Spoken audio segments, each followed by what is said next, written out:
பிள்ளைகளே வணக்கம். நுண்ணறிவு வினாவில் உங்களை சந்தித்து கொள்கின்றேன். முதலாவது வினாத்துக்குரிய கூற்றை பார்ப்போம். 1, ஆகிய வினாக்களுக்கு தரப்பட்டுள்ள 3 உருக்களில் ஒன்று ஏனையவற்றிலிருந்து வேறுபட்டது. வேறுபட்ட உருவை தெரிவு செய்க. இங்க 3 உருவத்துல ஒரு உருவம் வேறுபட்டு காணப்படுது. பாருங்க, முதலாவது கேள்வியில உங்களுக்கு தெரியும் வீணை தரப்பட்டிருக்குது, இரண்டாவது மேளம் தரப்பட்டிருக்கு, மூன்றாவது கிட்டார் தரப்பட்டிருக்கு. இதுல பாருங்க, முதலாவதா இருக்கிற வீணையும் கிட்டாரும் நரம்பு கருவிகள் என்ற இசைக்கருவியில நரம்பு கருவிக்குள்ள வரும். ஆனா இரண்டாவதா இருக்கிறது தோல் கருவிக்க வரும். எனவே இரண்டாவது விடை பிள்ளையாக அமைந்துள்ளது. எனவே இரண்டாவது விடை நீங்கள் கீறிட வேண்டும். அடுத்து பாருங்க, 3 உருவுல ஒன்று வேறுபட்டதாம். பாருங்க, இதுல இருக்கிற 2 முக்கோணமும் சரியாக இருக்குன்னு, மற்றதுலயும் பாருங்க ஓம், மற்றதுலயும் பாருங்க ஓம். அதே மாதிரி இங்க கீழே இருக்கிற முக்கோணம் முதலாவதுல இருக்கிற முக்கோணமும் இரண்டாவது இருக்கிற முக்கோணமும் ஒரே மாதிரி இருப்பதோட மூன்றாவதுல இருக்கிற உருவம் வித்தியாசமா இருக்கு. எனவே இந்த உருவுல மூன்றாவது உருவம் வித்தியாசம். அடுத்த இன்னும் ஒன்றை பாருங்க, கோடு மூன்றாவதுல இந்த குறுக்க போற கோடு, நான் அம்புக்குறியில காட்டு, இந்த கோடு மற்ற 2 உருக்குளையும் உண்டு, இதுல இல்லை. எனவே மூன்றாவது விடை வித்தியாசமான விடை. 3 உருக்களிலிருந்து ஒன்று வேறுபட்ட அந்த மூன்றாவது விடைக்குள்ள இரண்டாவது விடையை கிண்ணிகண்ட சரி.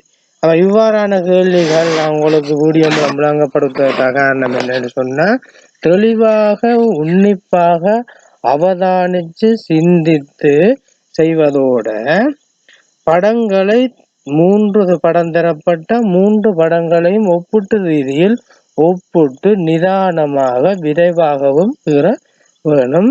அதன் மூலம்தான் உங்களுடைய நுண்ணறிவு புள்ளியை அதிகரித்து கொள்ளலாம். அடுத்த வினாக்கு செல்வோம். 3, 4 வினாக்களுக்கு கட்டத்தில் தரப்பட்டுள்ள 4 சொற்களும் ஒன்றோடு ஒன்று தொடர்பு பட்டது. 4 சொற்களும் ஒன்றோடொன்று தொடர்பு பட்டது. தொடர்பில்லாத கட்டத்தை தெரிவு செய்க. பாருங்க, 3வது கேள்வியில முதலாவது கட்டத்துல புல்லாங்குழ, நாதஸ்வரம், மகுடி, கொம்பு, இந்த 4 சொல்லும் ஒரு தொடர்பு இருக்கு. என்னன்னு சொன்ன, இசைக்கருவியிலேயே காற்றுக்கருவி, அதாவது துளைக்கருவி என்று சொல்றது. புல்லாங்குழ, நாதஸ்வரம், மகுடி, கொம்பு என்பதை துளைக்கருவி, அதாவது காற்றுக்கருவி என்று சொல்லப்படுற. எனவே முதலாவது கட்டம் 4 சொல்லும் தொடர்பு இருக்கு. அடுத்த பாப்பம், தவில், உடுக்கு, மிருதங்கம், வயலின். இதுல பாருங்க, தவில், உடுக்கு, மிருதங்கம் 3ம் தோல் கருவி. ஆனா வயலின் என்பது என்ன கருவி? நரம்பு கருவி. எனவே இந்த கட்டத்துல ஒரு சொல் வேறுபட்டு காணப்படுது. அடுத்த பாகம் வீணை, தம்புரா, வயலின், கிட்டார்.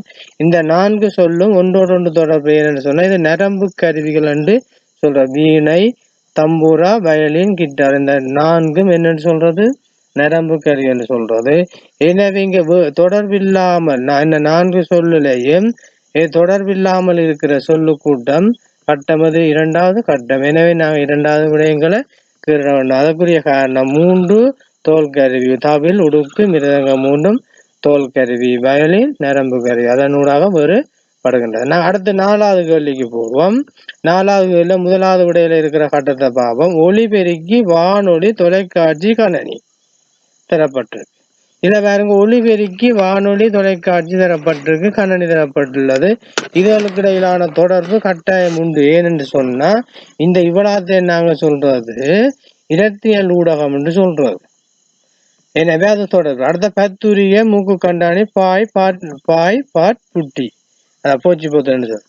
பத்துரிகை, மூக்கு கண்ணாடி, பாய் புட்டி, பாட் புட்டி, இந்த இவ்வளவும் தனியா பயன்படுத்துற பொருட்கள் என்ற ரீதியில வேறு. அப்ப இதுவும் ஒன்றுக்கொண்டு தொடர்பு இருக்குது. அந்த கிளி, கோழி, காகம், சிங்கம். இதுல பாருங்க 3 பறவை அமையப்பட்டிருக்குது, அதோட சிங்கம் என்ற ஒரு மிருகம் அமையப்பட்டிருக்கு. எனவே இங்கே அமைந்திருக்கிற சொல்லு வித்தியாசமானது. எனவே நாங்க 3வது விடையங்களை பொருட வேண்டும். அடுத்த கேள்விக்கு செல்வோம் பிள்ளைகளே. 5வது கேள்விக்கு செல்வோம். 5, 6 கேள்விக்கு 5ஆம் 6ஆம் ஆகிய வினாக்களில் இருக்கும் வெற்று அடைப்புக்கு பொருத்தமான உருவை தெரிவு செய்க. இங்க பாருங்க, அடைப்புல தரப்பட்டுள்ளது. இந்த அடைப்புகள் ஒரு தொடர்பு அடிப்படையில தான் அமையப்பெற்றிருக்கு.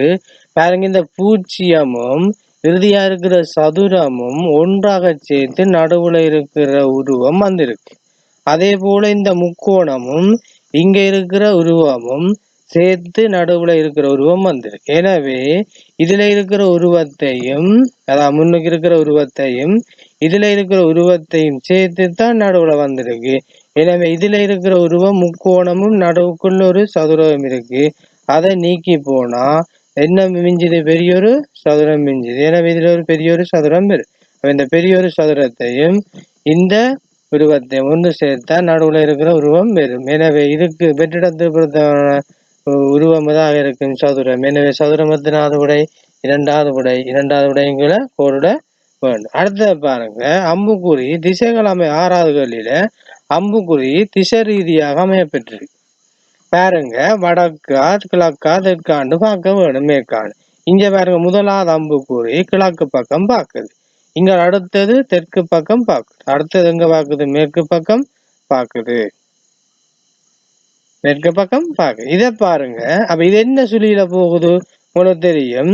இப்படி என்னன்னு சொன்ன அம்புக்குறி பாருங்க, அம்புக்குறி அவதானிங்க. இப்படி சுத்தி வாரத வெளஞ்சுழியாகவும் இங்கே இருந்து இப்படி சுத்துறத இடம் சுழியாகவும் குறிப்பிடலாம். அடுத்த பாருங்க, தெற்கு பக்கம் பார்க்குது. பிறகு மற்ற வளம் அது இடம் சுழியா சுத்துது. எங்க சுத்துது? கிழக்கு பக்கம். அடுத்தது இடம் சுத்தி எங்க போயிருக்கு? வடக்கு பக்கம் போயிருக்கு. அப்ப இனி அடுத்த நாங்கள் அவதானிக்க வேணும். இந்த முக்கோணம் வலஞ்சுழியாக சுத்த வேணும். வலஞ்சுழியா சுத்தக்குள்ள மேல எங்க வரும்? மேற்குல இருக்கிறது வடக்குக்கு வரும். வடக்குல இருக்கிறது எங்க வரும்? தெற்குக்கு வரும். தெற்குக்கு வரும். எனவே நாங்கள் அந்த அடிப்படையை பார்க்கணும். பார்க்கும்போது அமையும் விடை முதலாவது விடை அமையும். எனவே முதலாவது விடைக்குள்ள நாங்கள் திருட வேண்டும். பிள்ளைகள் அடுத்த கேள்விக்கு செல்வோமா? 7வது கேள்விக்கு செல்வோம். 2, 4, 3, 4, 2 என்னும் எண்களை குறித்து காட்ட பயன்படுத்தக்கூடிய குறியீடு. இதுல பாருங்க, 2 முன்னுக்கும் வந்திருக்கு இறுதியில. அப்ப முன்னுக்கும் இறுதியிலையும் ஒரே மாதிரியான உருவம் இருக்க வேணும். முதலாவது முன்னுக்கு இருக்கிற சதுரம், கடைசியா இருக்கிறது முக்கோணம். எனவே முதலாவது விடை வராது.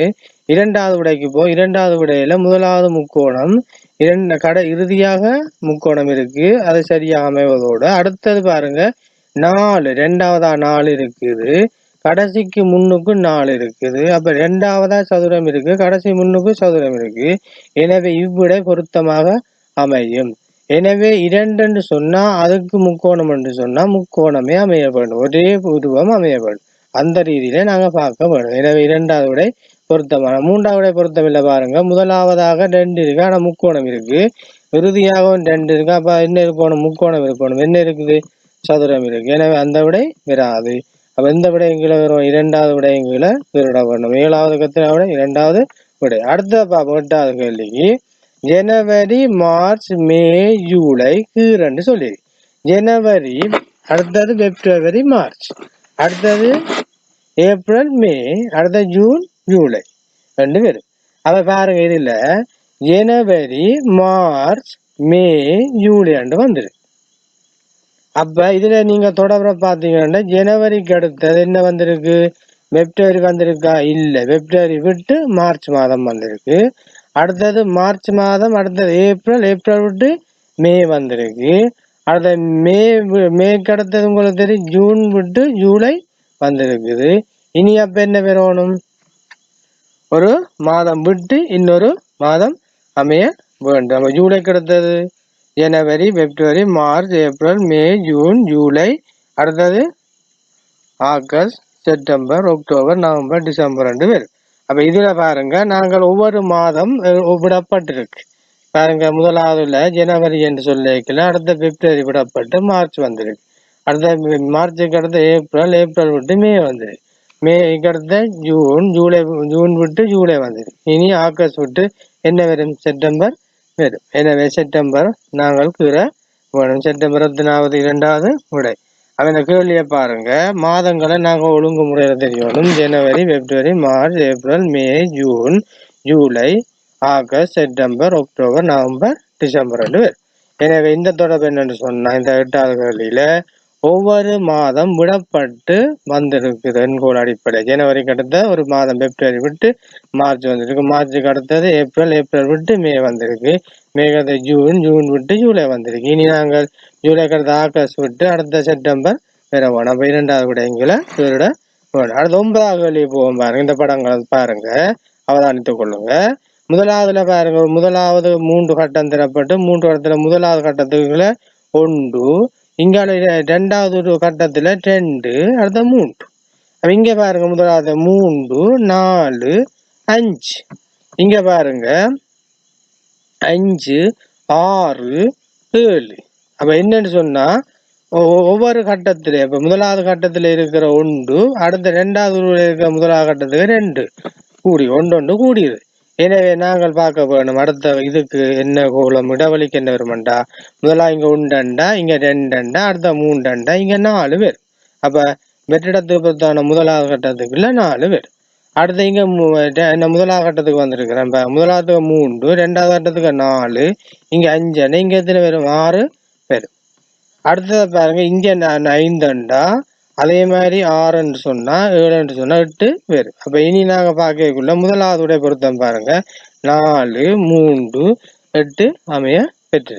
அப்ப நீங்க அதை அவதானித்தீங்கன்னு சொன்னா சரி. எனவே முதலாவது விடயங்களை நீங்க கோட வேண்டும். அடுத்த கேள்விக்கு செல்வோம். 10வது வினாக்கு செல்வோம். இறுதி வினாக்கு. ஆசிரியர் ஆண்கள் பெண்கள் ஆகியோருக்கிடையிலான தொடர்பை சரியாக காட்டும் உரு. இங்க பாருங்க, ஆசிரியர்கள் என்ற ஒரு உருவத்துக்குள்ள பெண் ஆசிரியர் பெரும்பாவும் ஆண் ஆசிரியர் பெரும்பாவும் காட்ட வேண்டும். எனவே இந்த உருவுல 2வது உருவம் பொறுத்தவரை என்று சொன்னா வெளி நீள்வட்டம் ஆசிரியரை குறிக்கும், உள்ள இருக்கிற ஒரு வட்டம் பெண்ணையும் ஒரு வட்டம் ஆண் ஆசிரியரை குறிக்கும். அதை ரீதியாக பார்க்கலாம். 3வது விடைய பாருங்க, 3ம் ஒவ்வொருவராக காட்டப்படும். ஆசிரியருக்குள்ள ஆண் ஆசிரியர் பெண் ஆசிரியர் என்று 2ஆ பிரிக்கிறது. எனவே நாங்கள் எத்தனாவது விடயங்கள் எதிரணும்? 2வது விடயங்கள் என்று வேண்டும். அடுத்த 10 வினாவுடன் உங்களை சந்தித்து கொள்ளுகின்றேன். நன்றி, வணக்கம் பிள்ளைகளே.